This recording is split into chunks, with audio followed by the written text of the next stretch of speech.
దేవుడిచ్చిన ఆయుష్కాలం 60, 70, 80, 90, అది చిన్నదైనా పెద్దదైనా ఆయుష్కాలాన్ని పూర్తి చేసుకున్న తరువాత మనం వెళ్ళిపోవాలి. ఎక్కడికి? నిత్యమైన ఉనికి పట్టు అని రాయబడిందండి బైబిల్లో. మన్నైనది ఈ దేహం మన్నులో నుంచి వచ్చింది కనుక మంటిలోనికి వెళ్ళిపోతే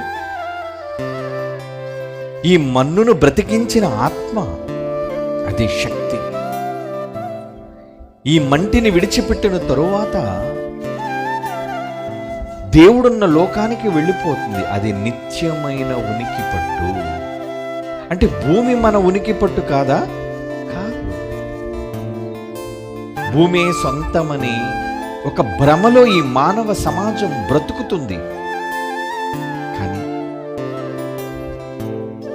ఈ భూమి మీద మానవ జీవితం ముగిసిన తరువాతే శాశ్వతమైన, అనంతమైన, ముగింపు లేని ఒక క్రొత్త జీవితంలోనికి మనిషి వెళ్ళబోతున్నాడు.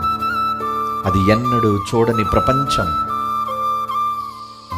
కన్నీళ్లు లేని ప్రపంచం, బాధలు లేని ప్రపంచం, కష్టాలు లేని ప్రపంచం, సమస్యలు లేని ప్రపంచం, రోగాలు లేని ప్రపంచం, ఆత్మకు చావు లేని అనంతమైన జీవితం.